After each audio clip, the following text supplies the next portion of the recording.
Ladies and gentlemen, the program is about to begin. Please take a moment to silence your mobile devices. We would like to remind you that food and drink are not permitted in the theater. Also, please note that photography and audio and video recording is prohibited. Thank you.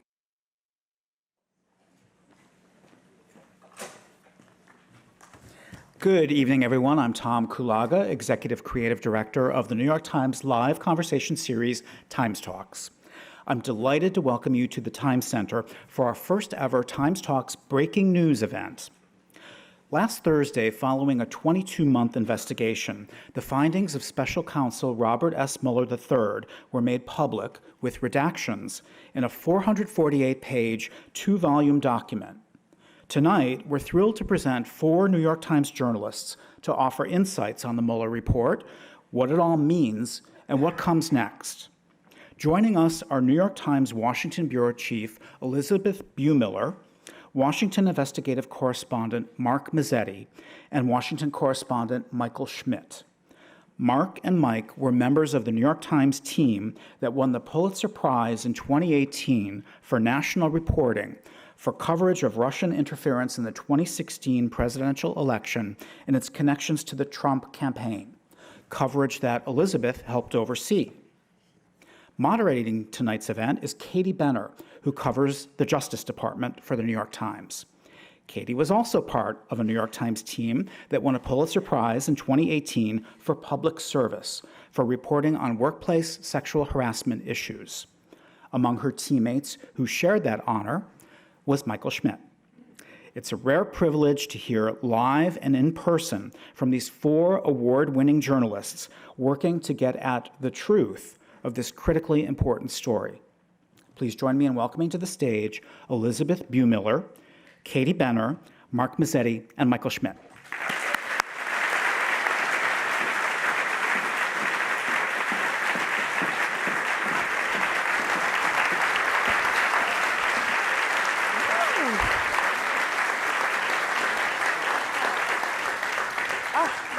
Thank you all so much for being here. We so appreciate it. It's a huge honor and privilege to be able to talk about this story that's preoccupied our bureau, our newsroom, for 2 years. And we're so glad that you're so engaged in it and believe in the story and wanted to be here to see us. So I'm going to jump right into questions. And I'll start with you, Elisabeth. One of the interesting things about reading the Mueller report was to see how much reporting was vindicated by this report, even as the president continues to assail the press and say that we are publishing fake news. So what was that experience like for you to see these stories that you had spent 22 months on suddenly verified by Robert S. Mueller? Thank you for the softball. I appreciate it. Yes, it was rewarding. It was. We all felt really good.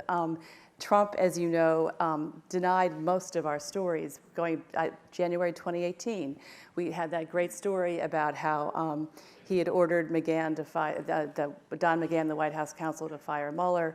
We had story, and I remember at the time he was in Davos. Actually, you were there. Yes, I was actually. I went back into my reporting mode. I stuck a tape recorder by my iPhone in his face because I happened to be there. He said, "Fake news, folks. Fake news. Typical New York Times fake news." You know, we had the stories about the Trump Tower meeting. He dictated a response saying that those stories were not those were not true. That it was about adoption. Stories about how he ordered, Mike reported that he had asked Comey for a loyalty oath when he was FBI director. Again, he denied all those stories, so we knew they were true. And I was just saying to Mark that it was not that long ago, maybe a couple of weeks ago, we were talking about something, and we were talking about some story that was coming. And we were in my office, and Mark looked at his iPhone, and he said, "You know, the president has just denied our story that we had today on the front page. Are we going to do anything about this?" And he was like, "Oh, yeah, there he goes again," which is actually a bit of a problem because we're so used to him denying everything now that we don't take the denials as seriously as we used to when other White Houses would deny our stories. So, but anyway, it was very rewarding. I had to mention our arch competitor, the Washington Post. They also got a lot of stuff right, and it felt good. That's fantastic. So, Mark, for those of us who haven't read all 448 pages of the report, could you condense, what we now know for sure happened with Russia in the election. What was the Russian plan? How did they decide that they wanted to support Donald Trump? And what was the impact? To condense it Just, into a haiku. Into about 20, 30 seconds. No, it's great to be here, first of all. Thank you for coming. I think so for the first time, the report put together all these disparate aspects of this investigation that we've been covering almost separately for 2 years, right? So you had this very detailed account of the Russian attempts to sabotage the election. And what flowed from that is the investigation into Trump's contacts and the contacts of his campaign advisors. And then from that, the investigation into whether he obstructed that investigation. So everything is there in one space, which makes it a really extraordinary document.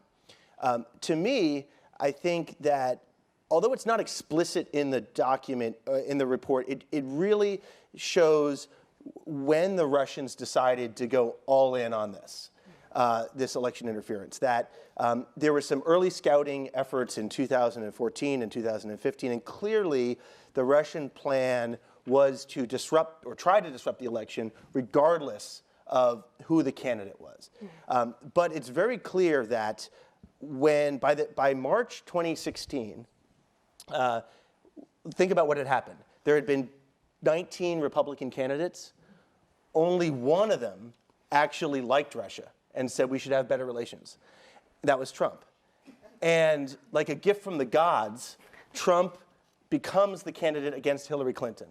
And from there, it's clear, it's very clear from the chronology that Mueller lays out that that's when they decided to go all in on behalf of Trump. You could imagine that if it had been Jeb Bush against Hillary Clinton, there would have been a strategy of disrupting both sides. They certainly would not have gone all in for Jeb Bush because he had a traditional Republican, view towards Russia. But they got the guy who had business relationships with Russia, had a history, and had said, we need to have better relationships with Russia. So that was what is extraordinary, is by March, they hack Podesta's emails, they ramp up the social media activity, and they begin their intelligence outreach to the Trump campaign. And that's what's really clear from the document. Sure. And so once Donald Trump understands that Robert S. Mueller is looking into his campaign's contacts with Russia, and then he fires James Comey, the FBI director, he then understands that he might also be being investigated for obstruction. One of the most controversial aspects of the report is that Mueller chose not to clearly weigh in on obstruction. Mikey, can you talk to us a little bit about what Mueller said about obstruction and what you make of that decision? So on obstruction, Mueller contorts himself in all these different ways to basically say, this is such a complicated thing, I'm not going to make a decision. And he bases that on the fact that the Justice Department policy says you can't indict a sitting president. And because you can't indict a sitting president, it's also unfair to accuse him of breaking the law. So we can't even go that far. So all we can do is simply hand over these facts to the Attorney General, and maybe when Donald Trump is not president, he could be charged, or maybe, and Mueller doesn't go this far, but it's sort of implicit, Congress could deal with this. But it's a very, for people looking for clarity, it's a fairly unsatisfying result because Mueller doesn't want to say how he views any of these actions. He lays out all of these facts, all of these things that Trump did behind the scenes to try and get hold of the investigation. And at the end of the day, it kind of feels a bit like he throws his hands up. And the one thing, and we were just rereading this backstage before we came out, that's in the report, is that it basically says that if we didn't think that there was anything here, if we thought this was a clean slate and Donald Trump had done nothing wrong, we would say that. But we can't say that. So Mike just mentioned that this does create in some ways a roadmap for Congress to act. Impeachment is now on the table. Elizabeth, I was wondering if you could sort of walk us through the pros and cons of impeachment. What are the risks and rewards for impeachment? I'm not asking you whether or not we think that he should be impeached, but what are the stakes for impeachment this close to the election? Well, this is what Democrats right now are wrestling with, and we have a story coming in on, I don't know if it's up yet, but it's coming in soon on the web and in tomorrow's print edition, talking about the agonizing among Democrats right now. There are close to perhaps 50 Democrats out of 240 in the House who are for impeachment, but they are from very safe districts. And those are not the ones that are, but right now the concern is that, okay, the Democrats who want impeachment are saying Nancy Pelosi has said in no uncertain terms that the president engaged in highly unethical and unscrupulous behavior. That certainly qualifies, that's an impeachment standard, because as you know, you do not have to break a law to be impeached. And it is the duty of Congress as the legislative branch of government to be a check on the president. It is our duty to hold the president to account in this situation. Never mind the politics. Nancy Pelosi, looking ahead, feels that this would be disastrous for Democrats, that there would be a backlash against Democrats on impeachment, much as there was with Bill Clinton in 2000. So that's what's going on now. She's trying to keep her caucus under control. But every day there's another Democrat or two who slips out and says, we need to impeach, we need to impeach. And if you don't want to impeach him because you feel like, you don't want to look scared. You don't want to look afraid to impeach the president. It's your duty. However, they're never going to get a conviction in the Senate. Right. And so right now, and just to finish up, I think what the strategy is right now is to investigate. Well, we're going to have hearings. We're calling Don McGahn. We're calling Bill Barr. We're calling Mueller. We're calling other witnesses. And we'll have hearings, and then we'll see where we go on impeachment. And this will drag on, given that the president is now resisting all of these subpoenas. This will probably drag on into the summer of 2020, at which point the election's in a few months. Right. Let's just let the voters decide. I think that's where this is going, but I could be totally wrong, given if there's some explosive hearing or a series of explosive hearings or just a series of hearings where people hear and see on television, they see a human being talking about what's in this very often dry report, it might sway public opinion, but who knows? Absolutely. Or the president really does shoot somebody on Fifth Avenue, and then we have a whole other calculation. So, it's interesting. This report is so long and so detailed, and yet there are still some mysteries that remain in it. And I think that for legislators, they're going to want to get to the bottom of some of them. There are things that are unanswered in the report that I think could be interesting stories for us, and then also interesting things for the American public to know. So, I'll throw this out to all of you. What are the things in the report, what are the questions the report did not answer or that left open that you think that bear more investigation? Well, I mean, I actually don't know whether there can be more investigation. I mean, in some cases, like someone who personally has been consumed and obsessed by every random thread of the Russia side of this investigation, there are still questions about why things happened or didn't happen that are unanswered, that Mueller can't answer. Mm-hmm. So, and he admits as much, that we in the end couldn't get to the bottom of this or that. People deleted messages. People deleted emails. People gave conflicting stories. Mm-hmm. There was this sense of this omnipotent investigation that could go anywhere in the world, talk to anyone. But they did encounter roadblocks. And so they, meetings, Jared Kushner and a Russian banker in December 2016, what was that about? They say they don't know. Personally, someone who's invested far too much of my life into this one particular thread. This is a therapy session as well. There's this campaign aide, George Papadopoulos, who gets this offer of Russian dirt from someone acting on behalf of the Russian government. It's this very interesting thread. Mueller spends a lot of time talking about this. And one of the biggest questions was, and is, why didn't George Papadopoulos tell anyone in the campaign, right? He is this young, ambitious advisor who's trying to make a name for himself. And here he is, gets an offer that they've got a lot of Hillary Clinton emails.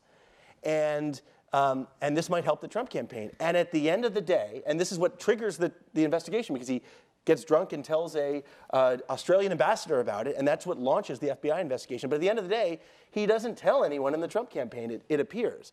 And so that's one of these things that, for history, it's one of these, why didn't that happen? And history might have taken a different turn if he had. Mark and I have a friendly rivalry between obstruction and collusion, and I'm more of an obstruction guy. And on obstruction, we saw a lot. A lot of the questions were answered about what was going on. Biggest thing we didn't see was, what was the president doing? What was his intent? And remember, this is an investigation which was focused on what he was thinking, and he was never questioned. And for those looking for all the facts, not a satisfying thing. The one thing that I noticed about obstruction, and this was just a few days ago, I was going through it, and there's all of this stuff that we've talked about since last Thursday about how Trump tried to protect himself from the investigation, tried to shut down the investigation and curtail it and protect his associates, someone like Mike Flynn. But then I saw something in there that was different. It was like proactive. It was like going on the offense, where he wanted Jeff Sessions on 3 occasions to prosecute Hillary Clinton. So here was Trump holding Sessions' job literally over his head. He had his resignation letter for several days. He was belittling him on Twitter, going after him from the Rose Garden, and then calling him at home and saying, hey, you know what would be great? Is if the Justice Department prosecuted Hillary Clinton. And he did it 2 other times. And I'm looking at this report yesterday, and I went to my editor and I said, we got to do something on this. This hasn't gotten a lot of attention. I haven't seen anything on this. And someone pointed out earlier today, it may not be illegal to have done that because the president actually has the authority to do that. But if you're looking for an abuse of power example, there may not be a clearer one. And just to on the obstruction issue, you talked about how sort of in a way unsatisfying it is for people who wanted a clear conclusion. At the same time, his team, Mueller, does very clearly try to refute the argument laid out by the Attorney General on what is obstruction and what is not, and what can constitute obstruction. And to me, that was one of the most striking things. Is, we were all here, we were all in the room on last Thursday, watching Barr's press conference when he says, Robert Mueller didn't make a decision, and it wasn't because you can't indict a president. And we asked him, and then we get the report an hour later, and it very clearly says that one of the very foremost things on their mind was that you can't indict a sitting president. So it was this crazy bizarre disconnect that we weren't able to, we were trying to reconcile in real time. Well, if you put the legalese aside, what Mark is saying is that the president and his lawyers took this expansive view of presidential power, where you essentially can do whatever you really want to do as long as you are doing it as president. So you can fire the FBI director, you can end an investigation, you can take all these different actions. But what Mueller says in his report, he says that argument is nonsense. If you have bad intentions, then those are problematic acts. The one thing that's not answered is, and this is still under investigation, is the links between WikiLeaks and the Russians and the Trump campaign. We do not understand those transactions and how they occurred. Obviously, it's not a crime if WikiLeaks releases Hillary Clinton's emails and you're excited about it and you're great, bring it on. But we don't know who talked to whom. If there was any kind of cooperation, that would be conspiracy, or collusion, as Trump prefers to call it. No, and so we don't know that. We might learn more later. The other thing, of course, we don't know, and we were thought for a while that Mueller would get into this, is the business dealings and the loans and Trump's tax returns and his financial dealings with Russia and Deutsche Bank, and what that might have showed about his interest in Trump Tower, Moscow. Absolutely. Those are huge unanswered questions, and clearly we know that Trump did not think he was going to win the election. Even on election day, did not expect to win. And he was, as he was campaigning, pursuing these great business deals in Moscow that he couldn't bring to fruition earlier, and saw running for the presidency. It's just a great for marketing, great for business, as it well might have been, actually. Absolutely. But this shows what we're just talking about here is that I think for many people, they thought that Mueller was going to be an endpoint. This sort of omnipotent figure was going to come down from the hills and lay it all out, and there was going to be a satisfying answer. And as we were saying before, Mueller's sort of maybe a midway point. That we're only maybe halfway into sort of really understanding this. When he said that he doesn't, remember the big question that we had until the very end was, why hasn't he subpoenaed the president? And he says in the report, I could have done that, but it would have been, as we can now see today and yesterday, it would have been an enormous court fight, would have probably gone to the Supreme Court. It would have so delayed the investigation that he just made, he made a call to make an interim, basically to present what could be an interim report. And we still don't know what the president was thinking. Well, Mueller does argue that he does feel that he understands what the president was thinking, and he says that there are other possibilities for obstruction beyond trying to hide a conspiracy with Russia, including trying to protect his family and his business interests, which speaks to Elisabeth's point, I think, as we learn more through the congressional investigations of Trump's business dealings in Moscow and some other things going on with Trump Inc., his tax returns, we might see more other reasons for a possible obstruction case. Right, and just on the point about the business dealings, and I mean, we don't know whether Robert Mueller saw Donald Trump's tax returns or not, but it might be that what is laid out here actually is the story, right? There were all of these sometimes disparate, sometimes coordinated efforts to cut business deals, to make policy proposals. If they didn't think they were going to win the election, then everyone was in it for themselves, right? Right. They all wanted to feather their nests for after the election.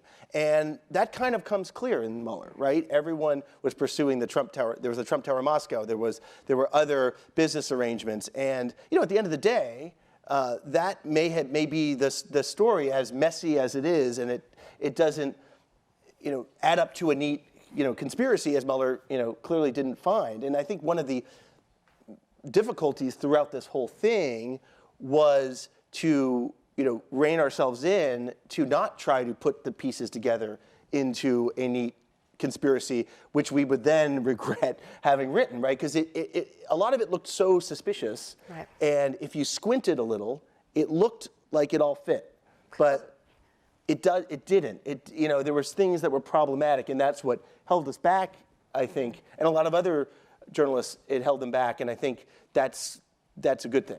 So this leads me to my next question, and you're more of the collusion person, Mark, but this is open to everyone. I'm curious about if you read the report, Russia wanted Trump to win, and the campaign was happy to accept Russia's help. So why wasn't that technically criminal conspiracy to undermine the electoral process? So I'll start and then everyone else can jump in. I mean, so one thing Mueller is clear about is that this whole collusion term, forget about it. Like, the president says it, but it doesn't mean anything, right? There's no legal standard of collusion.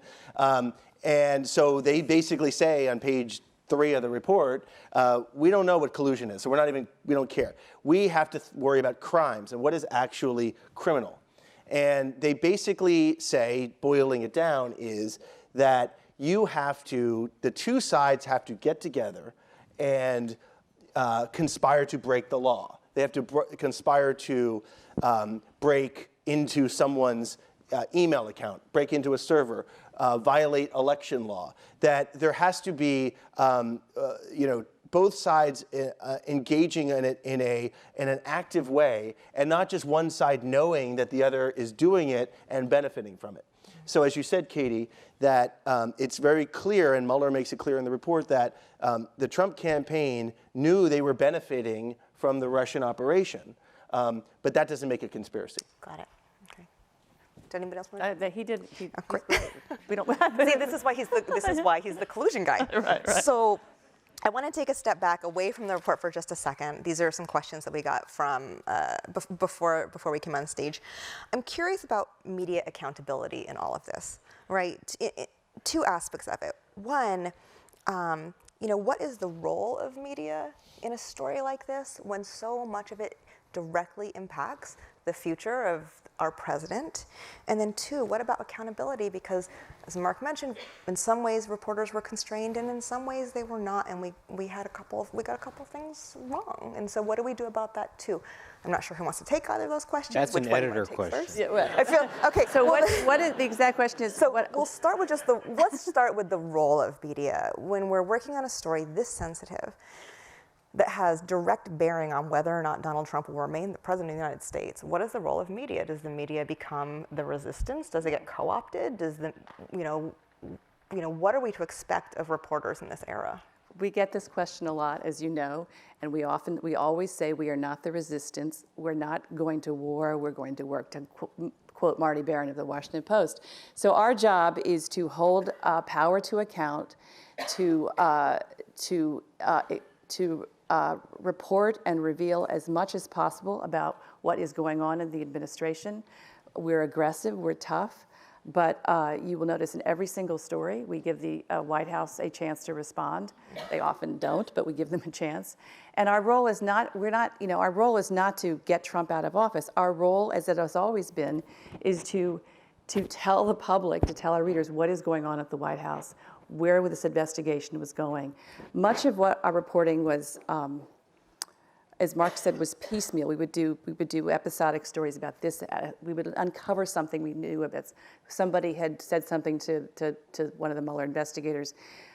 So our role was to break those stories a lot, but also then to step back and write longer narratives about, here's we called it the obstruction heave. Here's the big story about where we think, where the reporting has taken us on where Trump potentially obstructed justice. We wrote early on, there was the part of the Pulitzer Prize in 2018 was for, one of the stories was The Perfect Weapon, where I was really proud of that story. Eric Lipton and Sanger and Scott Shane did a story on, just told the entire story of what had happened with the Clinton email hack. And we were really the first to put it together in a big way. That is our role, is to tell the public what was really happening behind the scenes. So, and again, I know some of, but we run editorials in the New York Times that have lots of opinions, which are pushing a point of view. We don't do that in the news columns. Sure. And then in terms of accountability for the reporters, what happens when you get it wrong, when you get it right? Like how accountable should the media be in an era when the story is this sensitive? How many mea culpas should we expect? I mean, I think that if there's stories that turn out to be wrong that we know and we can say are wrong, we should correct them. I mean, we run more corrections than anybody every day. I mean, it can't be defensive that anything that if we admit a fault, that gets weaponized by the president's allies into saying that everything we do is wrong. That's a bad position to be in. At the same time, we've written stories over the last 2 years that have angered the president's opponents, and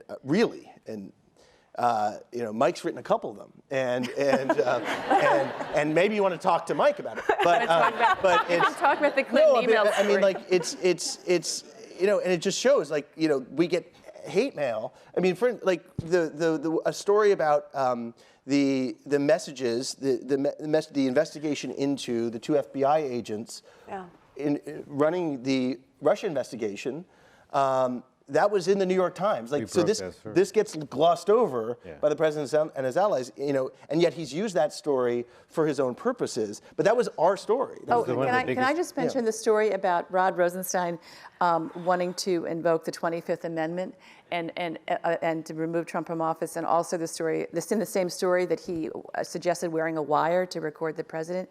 We got such criticism for that story, because our loyal readers said that, but if you write this story, this will get Mueller fired, and and Trump will stay in office forever. And it was like as if that was a consideration, that we were going to not write a story because it wasn't good for the Democrats. I mean, but you cannot believe the mail we got on that story.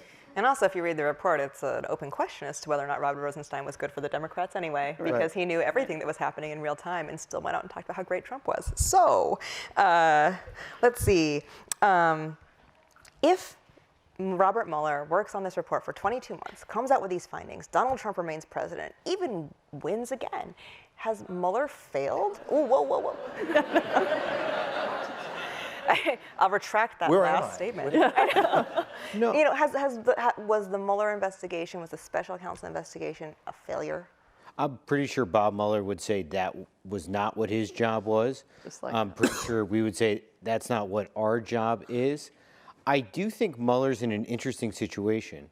Counterintelligence matters are super hard to figure out and take a really long time. And he only looked at it himself for 2 years. So let's say in 6 months something comes out that they missed. Then he's in this position where they did this whole investigation. They said at times we can't come to a determination about this, we can't come to a determination about that. But because we're at this midway point, as we go forward and more rocks get turned over, as journalists, we wouldn't want to be able to say, here's our end point, but he put an end point and they're done. And that could be, a precarious place for an investigator. Mm-hmm. I think that's a really good point. That they seem to know when it was their time to end. Yeah. And and maybe then it boils down to this wasn't a witch hunt. As much as it got characterized as this endless investigation, and that wrapped all sorts of people and spent however many millions of dollars in how many countries. At the end of the day, you see this report and it shows what they established, what they couldn't establish. They were pretty careful, and I think that's and Mike's right.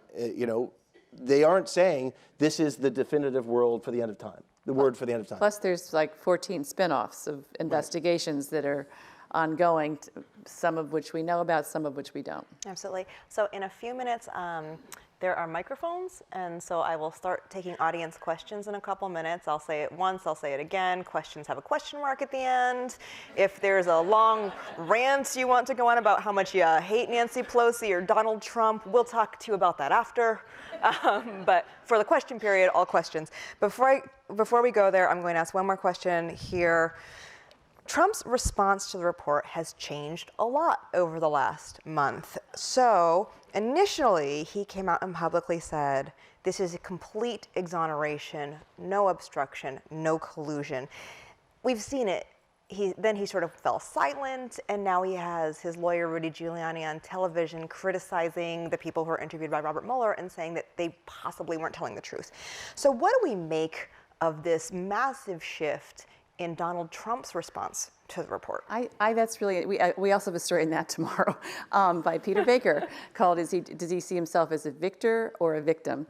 And lately it's been victim. But I think what happened is when the report first came out, first of all, he thought he was exonerated by Barr. When the report first came out that Thursday, it was hard to digest. We were struggling ourselves. And I think it's taken a couple of days, if not 6 days now, for it to really sink in that this was really pretty damaging for Trump.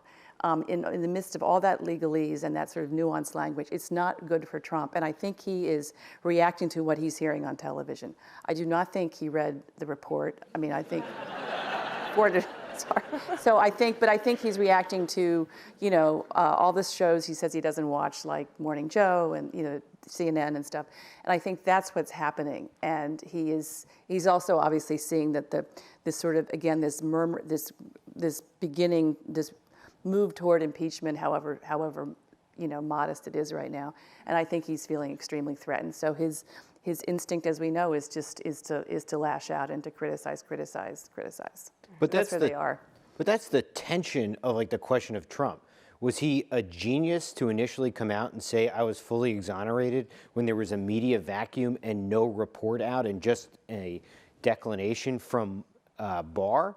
Or does it just show his lack of sophistication of understanding what this really was all about and the amount of cooperation that he allowed his own people to have and how that armed Mueller with all these things to write about these episodes that are very embarrassing? And it's like we spend every day, I think, trying to figure out, well, is this, Trump thinking, 3 steps ahead, or is he just, kind of making it up and doesn't really understand it? Well, Maggie always says he makes it up as he goes along, that we always, Maggie's in Paris, otherwise she'd be here. She's on vacation. As you can tell, she's been on vacation. She's written like 12 stories. I know, it's Maggie on vacation, but she's in a different city at least. She, but I think she always says that we try and subscribe this strategy to Trump, and you don't understand. He just reacts in the moment. He's trying to win the next 15 minutes, and there's no real long-term strategy. That we give him too much credit. But they did. They, as we wrote, his people did recognize that this ultimately is a political. This is a PR strategy, right? I mean, they thought that Mueller would be conservative in his judgment about indictments, right? And it turns out he was. That he's not going to indict a sitting president. And so therefore, it is all about what is Congress going to do. So as much as they can lay the groundwork, and this is why I think that the strategy of this is a witch hunt, discredit Mueller, immediately come out and say, I'm exonerated, no collusion, no obstruction, that people's views harden over time, and then they move on. And so if after Barr's letter, people hear the president say, oh, look, I was exonerated, then they say, okay, well, I'll move on to something else. And I think that there's a certain amount of political genius in that. But that's Rudy. That was when Rudy comes on last April. They basically decide we have no legal problem, we only have a PR problem, and Rudy just throws everything he can at the wall since then to distract and to attack. And while many people would say his arguments do not hold up based on the facts, if you're the average American out there and you're not following every George Papadopoulos meeting or every, Jim Comey memo, then you kind of get confused. And he really did damage. We saw polls last summer that showed how he had undercut Mueller's credibility. But the most recent polls have shown Trump's approval rating at an all-time 39, 37, 39. It's at a low. So. He'll always have that 40% support, as far as we can tell, from his diehard supporters. But it certainly hasn't. His strategy of, it hasn't worked. It hasn't won over independents and all the people who, suburban voters and et cetera. But he's still there. And this does raise the question we were all discussing before: do people care? Right. Well, no, this audience cares, but we don't think they care out in the rest of the country. You cared enough to pay money to see us tonight. It is a big question, right? Is this an issue that people care about now, or have they moved on long ago? Did they already make up their minds and move on long ago? Political reporters tell us these are not the questions on the campaign trail. The questions are about health care, immigration, taxes, the economy, and this is just not driving people at all. Now that we're sending reporters out this weekend to big swing districts to see what's happening, but we're not. We'll see. We'll see. So questions. The house light's coming up there. Microphone somewhere. Great, sir. Hi. I was wondering if you could address the fact that Trump seems to be forgetting politics. He's destroying the democracy. The legislature is a separate branch of government. Part of their constitutional powers are to have overlook the executive branch. And he's shutting it down. He won't allow McGahn to testify. He wouldn't allow the other gentleman on the Kushner security matter. Does anybody care about that or so? Yes. If I could just say one last thing before you answer me, is that I was reading today, perhaps in the Times or the Post, I don't recall, that the strategy is that this will go beyond 2020 in the court system. So it'll appear to the public that nothing's being done regarding this. So has Trump done lasting damage to the presidency and to governance? Well, I always take a positive point of view on here, and I think that to some degree that the institutions are working. I think the press is working. Congress has not had a great deal of oversight, obviously, but I think they're beginning to now. Yes, and so this will go to the courts, and according to Charlie Savage's reporting today, Trump does not have much of an argument at all about not allowing McGahn to testify and the others. He can't really cite executive privilege because McGahn talked to Mueller and Mueller made the report public. It's all there out for the world to see what McGahn told Mueller about Trump. So Trump doesn't have much of a legal argument here, but you raise a good point. They'll litigate this as far as they can take it, and it might take a while. But I do think that litigating it the way they're doing I don't think that's going to endear him to a lot of people. I don't think that's a positive, I don't think that's a great strategy, but. Go ahead. Just given the fact pattern that came out in the Mueller report, the collaboration with or without a quid pro quo with our primary global adversary, the 10 instances that would have been obstruction except for the legal ruling that you can't indict a president. Can you imagine another administration, if this report had come out, where there wouldn't be an impeachment process almost immediately?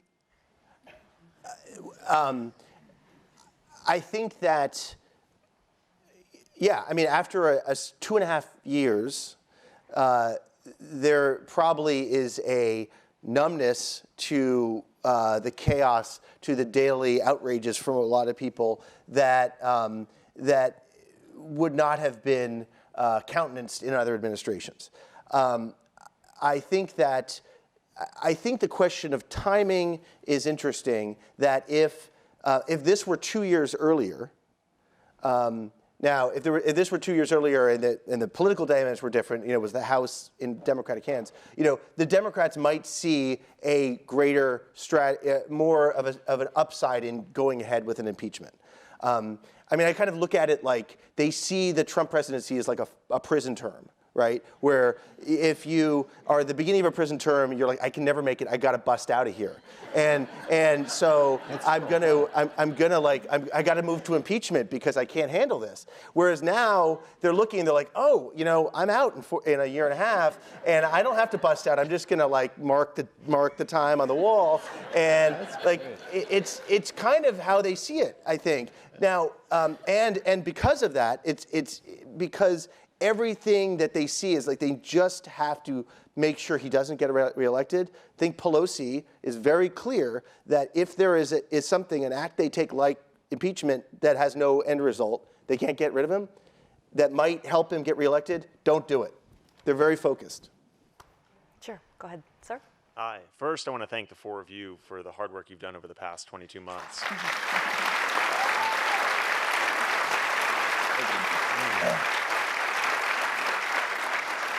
And your colleagues as well to inform the public and to hold power to account. My question is, we've heard a lot about the recourse of the president through impeachment, but we haven't really heard about recourse for his administration. I think specifically an example is Sarah Sanders, the press secretary, who has admitted to making a provably false statement, and yet she's still the press secretary. So what do you make of that, and what do you think? Where do we go from here? Well, I think there are new standards in the Trump administration. She hasn't had a news briefing in how many days? It's a record now. I can't remember what it is. Several months. So I think that I don't know how long she'll stay. She's lost credibility. There's no question about that. She'd lost credibility before, but that's press secretaries do not lie to the press. You can obfuscate. You cannot answer. You can take the question under advisement, but you don't outright lie to the press, and that's the great sin. So she's really damaged, obviously, her credibility, and I don't know what her future would be as a press secretary. But she's perfect for Trump. If he didn't like her, she wouldn't be there. No, we get the press secretaries we deserve. Okay, so here. Hi. This weekend on the Sunday morning shows, Rudy Giuliani was talking about how the Clinton emails coming out was a good thing because the public had a right to know. And it doesn't matter that they were stolen documents because it's just like the Pentagon Papers, which were also stolen documents. What do you guys think of that comparison? And how do you think about the source of documentation like that and it coming from a foreign adversary, and how do you consider that in your reporting? Great question. It's a good question. Who wants to answer? That's an editor question. I mean, no, it's, you know, it's something we wrestle with and need to keep wrestling with. I mean, we were the recipients of a lot of WikiLeaks leaks in the early days during the Obama administration. I mean, we were kind of a partner with the New York Times and a few other news organizations were partners with WikiLeaks, and you know, that was the sort of beginning of this new era of hacking and releasing massive amounts of information. You bring up the Pentagon Papers. Obviously, was a historical example that. You know, we almost didn't see until WikiLeaks, right? Which was but it was done with a different means, and it was sort of seemed like this is a new era. I think it's also created a certain reckoning for the media to decide, well, is it always okay for the media to just take it regardless of the source? Should you not ask too many questions about the source? And what is the impact? I think the 2016 election forced some of those conversations, but it's still going on now, and we have to still have those conversations. It was very interesting too when Assange was just charged with one, charge of computer hacking. The response to that was really divided. There were a lot of people who said, even if he did commit that crime, this is a plot to shut down the free press. Ultimately, it was fascinating to watch. What I see is you're struggling with the question of collusion versus obstruction. And I'm wondering if there's anyone at the Times dealing with the history, literally documenting the report as an historical document, and if there is any findings yet. Well, I can't document it as we're talking about. It's an event. It's a series of events. So right. We've talked about writing a narrative, Yeah. in a more readable form. We've talked about that. We've also, Adam Liptak yesterday, in terms of history, looked back at obstruction, what Clinton was impeached for, and what Nixon would have been impeached for had he been, had they impeached Nixon. And in terms of history of obstruction. I'm actually talking about the whole document. Literally. Oh, yeah, okay. So we are talking about the document. We're talking about doing, we're talking about that. Okay. But we do it on it, like we're still doing it today, where we're still writing stories about different themes or different events that we didn't know about in the report. There's just so much. And the more time that we have, the more that we have a chance to kind of see these different angles that we didn't see on the first day when we were just trying to run through the whole thing with Katie's over at DOJ, going through it as fast as she can. We're in a conference room. It was pretty hectic. But and that's also, history, judging things historically comes with time, yes. And we don't know yet what the impact of this document. We're still digesting it. We're still trying to sort of cover it in real time, and it's with the benefit of some period where we then can put it in context and see what the import of it was, and we don't know, other than we know it's a big deal. We know that it's covering this very consequential period of time, but we don't know ultimately what the impact is going to be yet. We're trying to take a picture every day of the world as best as we can, and sometimes we get it completely right and understand the historical context of it, and other times, we're off, or it takes us much longer to really unpack it. And I think the politics of this after this will really sort of dictate how much Mueller really meant. This is great. And also, I got to say, you guys have been the best question askers. Thank you. So next question.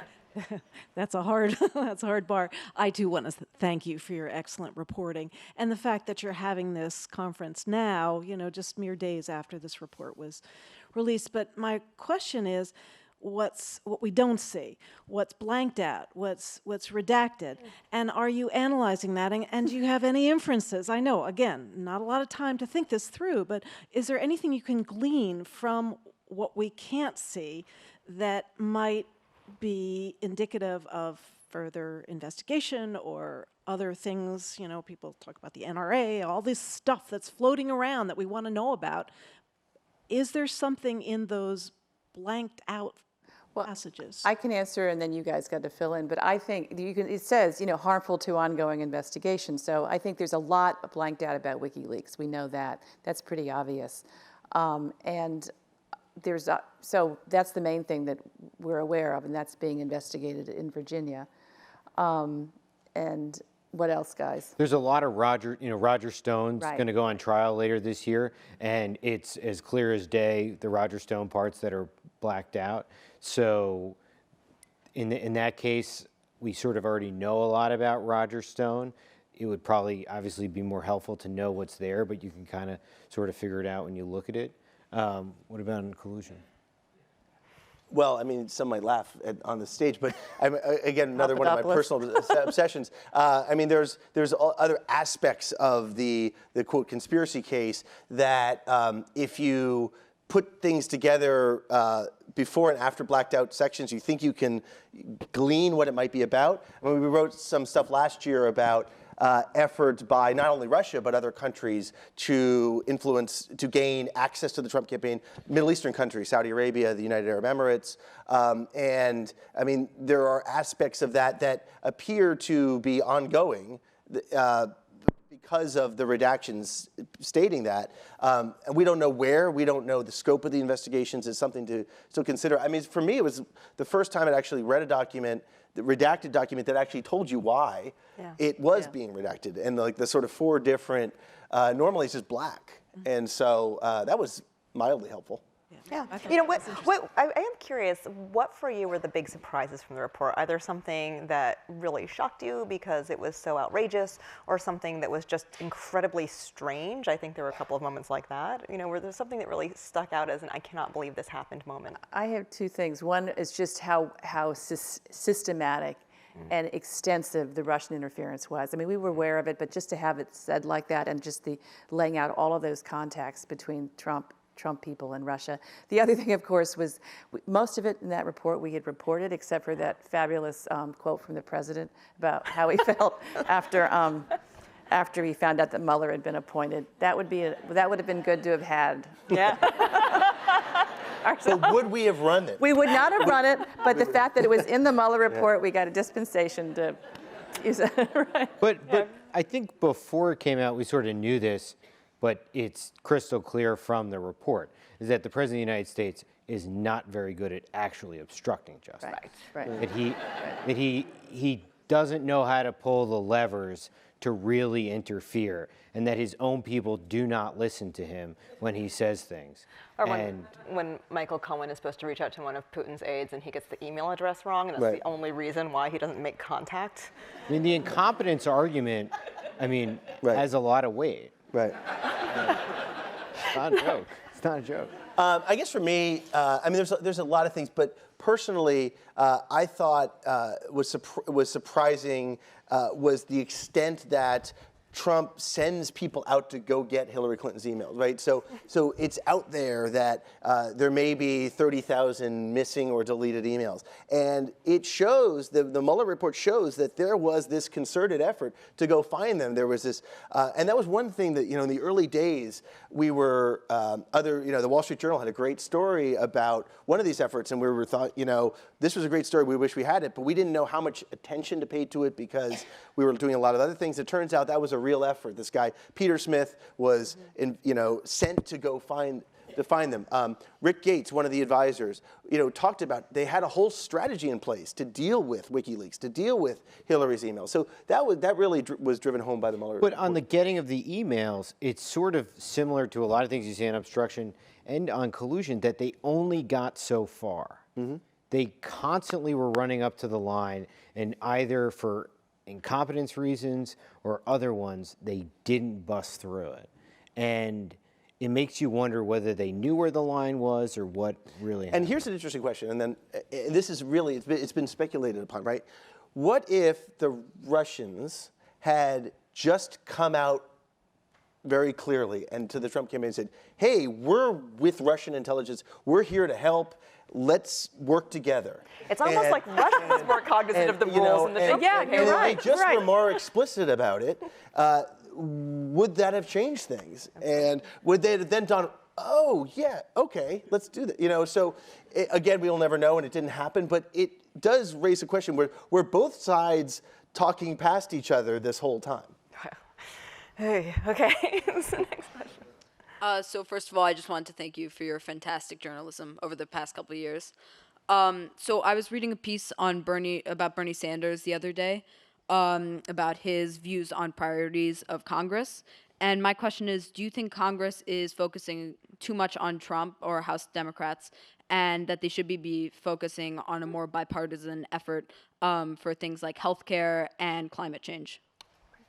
Well, I think you speak for a lot of American voters. I'm not going to say what Congress should be focusing on, but obviously this is a concern of Nancy Pelosi and her caucus, that they were just going to be seen as obstructionists themselves, as trying to drum Trump out of office before the election, and so that's why you're seeing this tamping down of calls for impeachment. But I think that I think a lot of people agree with what you just said, that there's too much focus on Trump and Russia.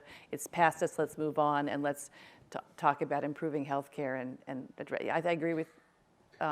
I think you sound like you've got an inner Nancy Pelosi, do you? Yeah. Go ahead. Hi. Carol Cadwalader of The Guardian recently did a TED Talk where she described Facebook as a crime scene. Yeah. Is Facebook getting a huge pass on this? I've looked at the data that they've revealed. It's not much, but you can tell that the ads have been micro-targeted. The click-through rates are really high. Where did the data come from for that micro-targeting? Facebook has the information. It's in their servers now. Everyone who runs ads on Facebook can see their history. Why aren't they being pressed to reveal that? Because that could be collusion in plain sight. Trump campaign passes information, says target here.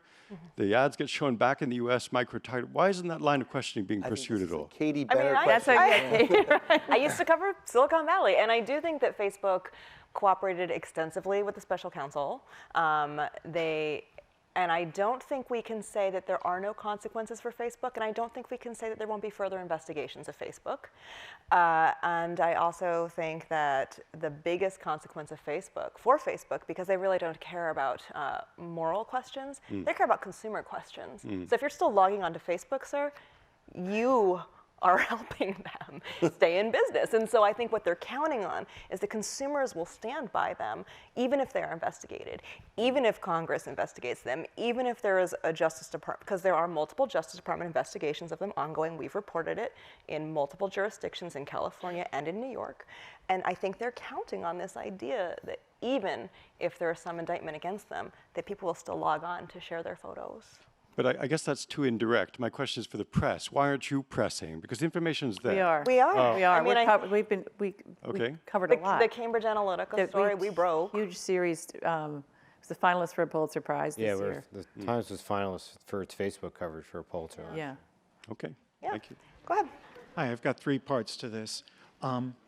First, do you think outside of buildings like this and very few others around the country will it ever be able to get back to the point where facts, truth, and character matter? Number 1. Number 2, despite the ongoing before the courts, there's still, I see, a march towards an imperial presidency. Do you think we'll ever get back to the point where the 3 chambers of 3 parts of government are co-equal again? And what does all this mean for the future of liberal democracies? I think Mike should answer that. I love this question. This is good. On one, people constantly say that the country doesn't care about facts and they're not paying attention. But we, as an institution, the New York Times, are more read now than we've ever been. We have more subscribers than we've ever been. And people are paying every month to have digital subscriptions, and that's just an incredibly powerful thing for us. So I understand why people say that, but more people are paying attention to us than we've ever seen before. And we can even feel it. We can see it. It's different. 2 and 3, I don't know. Yes. Imperial presidency, anyone? I think Peter Baker, who's our chief White House correspondent, has covered 4 or 5 White Houses. We talk about this all the time. He covers the presidency. And yes, Trump has certainly changed the presidency right now, but I think the next president will be very different from Trump, and they will not be this kind of out there challenge to our the courts, the Congress, the press. I just don't see. I don't see him changing the presidency long term. I just don't. I think Trump is a unique phenomenon of history. I don't think there's anybody else out there like him right now as a candidate. And I just think there'll be a going back to more norms. That's my opinion. Can I take a more depressing, yes, but jaded view? I mean, I think a lot of Trumpism predated Trump, and I think that a lot of what we're seeing is he's taking advantage of the dynamics that are in this country, where people watch what they want to watch, get facts from where they think. I came in, so I was out of the country for a couple of days. I came in last night, in through immigration, gave my passport to a customs officer who saw stamps on my passport, asked me what I did. I said I write for the New York Times. And then it got a little bit testy, and he said... He wasn't going to let you in? He said, do you write the truth? And I said, well, I try. This is at BWI? It was another airport. No, Miami. So it was, and it, it was fine. It ended fine. But it was interesting. There was an edge to the question. It didn't get beyond where it should have. But it does raise this question of what actually Trump has exploited and what can outlast Trump, which is people, go with alternative facts. This whole idea of what is a, quote, alternative fact. People will choose the reality they want to live in, and there's different media outlets that will allow them to live in an alternate reality, and that's a danger. And he's shown us how much good behavior was governed by norms and people's desire to behave in a way that honored the office. And if that's not how you feel about a norm, you're not going to comply. And so there's also been a question raised about whether or not we'll see more legislation around what can and cannot be done. Well, I think, yes, there'll be legislation about curtailing some of the powers of the presidency. I don't know that for sure, but I wouldn't be surprised to see that after Trump is out of office, that there'll be some big discussions about that. Yeah. Because we can see how powerful the presidency is right now. Absolutely. Long time ago, I attended in the midst of Watergate a Q&A by David Brinkley. And he said in the midst of it, there was a sealed indictment and Richard Nixon was listed as an unindicted co-conspirator. And in the remaining 14 sealed investigations, the term unindicted co-conspirator hasn't come up in the midst of all these discussions as to whether you can indict a president. Is it possible that that's an approach that may be utilized by the Southern District or in some of these other investigations? He sort of already is in the Southern District because of the way that Michael Cohen pled guilty to the campaign payments that were made before the election.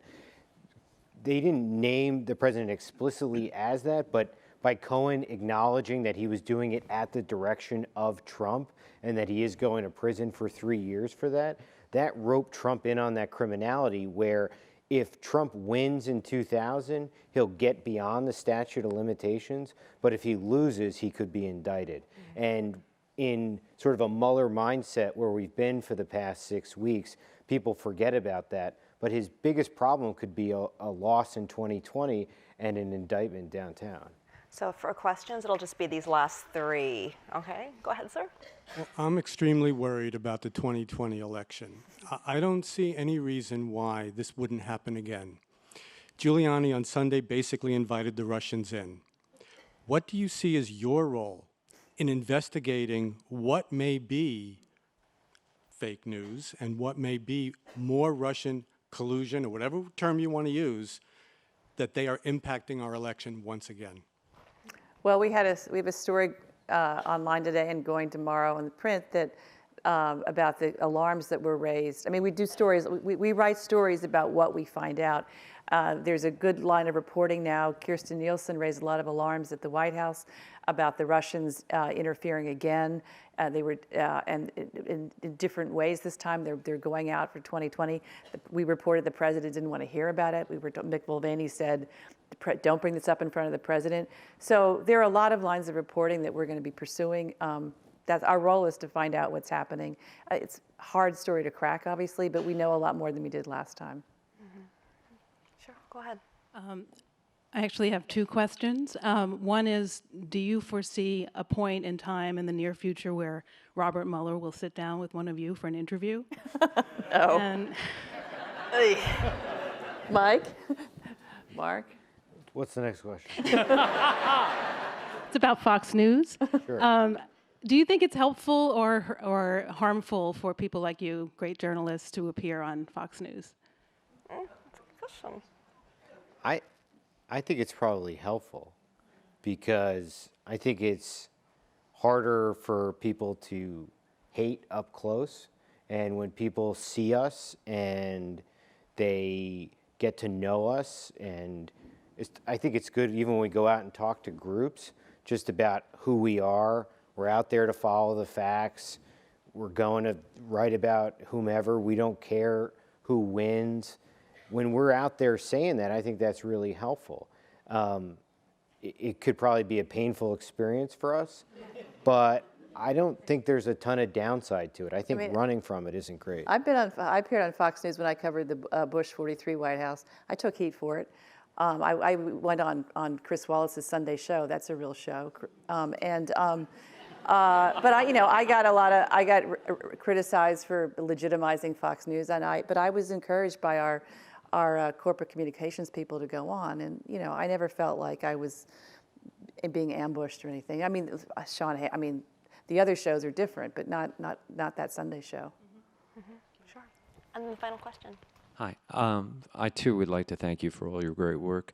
I have a question about WikiLeaks and how do you folks perceive Assange and that organization? Because it seems like for a long time, certainly in parts of the left, Assange has been held up as a kind of hero of transparency.